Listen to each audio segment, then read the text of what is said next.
நான் சென்னையில் உள்ள அமெரிக்க தூதரகத்தில் பணியாற்றிய போது H1B விசா விண்ணப்பங்களில் ஏராளமான மோசடி நடந்தது. உண்மையில் தகுதியில்லாதவர்கள் பலர் மோசடியாக விண்ணப்பித்திருக்கின்றனர் என்று இந்திய வம்சாவளியை சேர்ந்த அமெரிக்க வெளியுறவுத்துறை அதிகாரி மவ்வாஸ் சித்திக் விமர்சித்திருக்கிறார். அமெரிக்காவில் H1B விசா நடைமுறையை முழுமையாக நீக்க வேண்டும் என்று தொடர்ந்து ட்ரம்ப் ஆதரவாளர்கள் வலியுறுத்தி வருகின்றனர். குறிப்பாக இந்தியாவிலிருந்து அமெரிக்காவுக்கு புலம்பெயரும் மக்களை கட்டுப்படுத்த வேண்டும் என்றும் அவர்கள் வலியுறுத்தி வருகின்றனர்.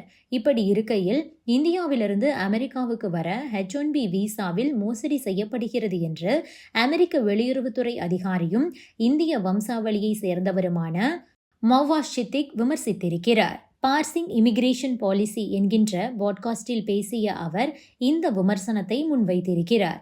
கடந்த 2005 முதல் 2007 வரையிலான காலகட்டத்தில் சென்னையில் உள்ள அமெரிக்க தூதரகத்தில் தான் பணியாற்றியதாகவும் அங்கு H1B விசா விண்ணப்பங்களை மதிப்பீடு செய்யும் பணியில் ஈடுபட்டிருந்ததாகவும் கூறிய சித்திக், இந்த விசா விண்ணப்பங்களில் குறிப்பிட்டுள்ள பல்வேறு தகவல்கள் போலியானவையாக இருந்தது என கூறியிருக்கிறார். தொடர்ந்து பேசிய அவர், நான் சென்னையில் பணியில் இருந்தபோது சுமார் 51,000 H1B விசா விண்ணப்பங்களை பரிசீலனை செய்தேன். விண்ணப்பங்களில் குறிப்பிடப்பட்டுள்ள தகவல்கள் உண்மையானவையா என்பது குறித்து ஆய்வுகளை மேற்கொண்டேன்.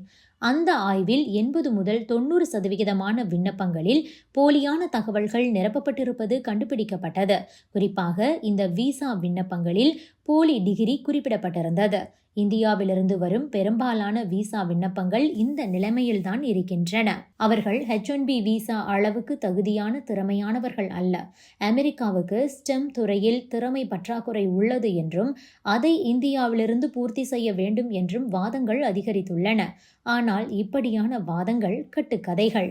விண்ணப்பங்களில் போலியான தகவல்கள் குறிப்பிடப்பட்டது குறித்தும் போலி சான்றிதழ்கள் குறித்தும் விசாரித்த போது பல தகவல்கள் வெளியாகின. நாங்கள் ஹைதராபாத், கர்நாடகா, கேரளா மற்றும் தமிழ்நாடு பகுதிகளில் விசாரித்தோம்.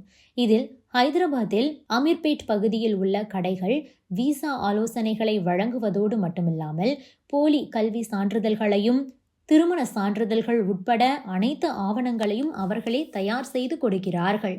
விசா விண்ணப்பங்கள் தொடர்பான நேர்காணல்கள் நடக்கும். நேர்காணல் செய்பவர் அமெரிக்காவிலிருந்து வீடியோ கால் மூலம் அழைப்புகளை மேற்கொண்டால் விண்ணப்பதாரருக்கு பதிலாக மற்றொருவர் அந்த நேர்காணலில் பங்கேற்பார்.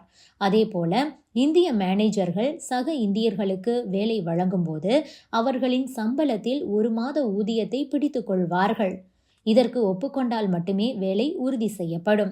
இந்த மோசடியை கண்டுபிடித்து நாங்கள் நிர்வாகத்திற்கு தெரியப்படுத்தினோம். ஆனால் பல்வேறு அரசியல் அழுத்தங்கள் இதற்கு எதிராக இருந்தன. நாங்கள் விசாரணையை தீவிரப்படுத்திய போது பல அரசியல்வாதிகள் இதில் ஈடுபட்டிருந்ததை கண்டுபிடித்தோம். எனவே விசாரணையை தொடர வேண்டாம் என்று எங்களுக்கு அழுத்தம் கொடுக்கப்பட்டது என கூறியிருக்கிறார். அவரது கருத்து தற்போது விவாதத்தை கிளப்பியுள்ளது. Subscribe to One India and never miss an update.